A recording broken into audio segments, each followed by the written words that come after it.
are Nigeria's door to the global economy and the global economy's door to Nigeria. As long as Lagos flourishes, Nigeria has more than its fair chance to enjoy development and growth needed for a deserving population.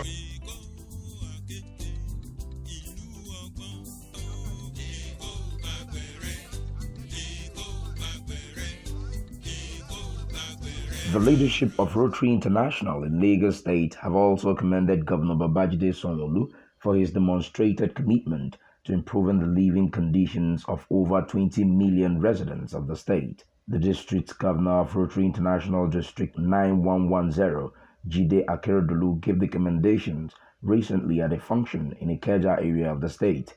He specifically commended the state government for her initiatives in the healthcare and education sectors, adding that the club is currently working with the state government in enhancing quality and affordable healthcare delivery. There are quite a few areas that we are partnering with the Lagos State government on. One of the 3 projects that we've decided to embark on this Rotary year is the cervical cancer prevention program.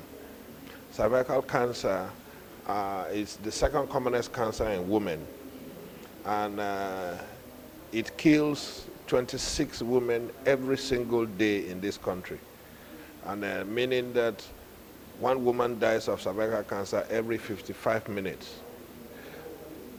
But cervical cancer is an interesting disease because it is one of the few cancers we know of that can be completely eliminated by just vaccination.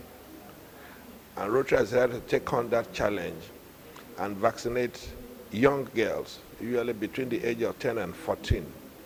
And with that vaccination, they will be completely immune to cervical cancer when they grow up. The state government has keyed into that program because we'll be able to have the Ministry of Health and the Ministry of Education key into that project.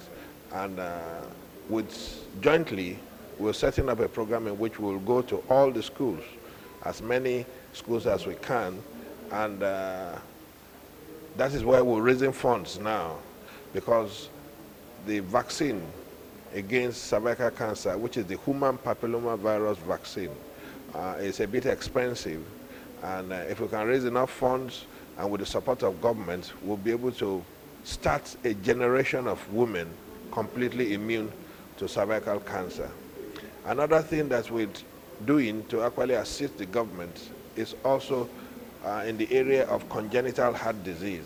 Congenital heart disease, we know from WHO statistics that 2,400 babies are born in Lagos State alone every year with congenital heart disease. But unfortunately, the facilities are not there now to do open heart surgery for such babies. We are bringing in an organization from abroad called the Gift of Life International that is going to come in, and we're having discussions with the Lagos State University Teaching Hospital in Ikeja and the Olabisi Onabanjo University in Shagamu, where these people will be based, and most of the cases of congenital heart disease, which otherwise would have just died quietly, will be saved due to the collaboration between the state government and Rotary District 9110. Other members of the district also gave assurance that they are determined to partner with the state government in other areas that would improve the living conditions of Lagosians, especially the less privileged ones. Does through all the clubs underneath throughout the world is to intervene in the conditions of people, especially those who are very vulnerable, who are at the lower part of the social ladder. And the current thinking of the organization at topmost level is that there will be no point doing something somewhere and we cannot make everybody across the globe get to understand that that thing is happening. The essence is not necessarily to blow our trumpet. The essence is to actually inspire so many people out there who would also have loved to be part of what the organization is doing.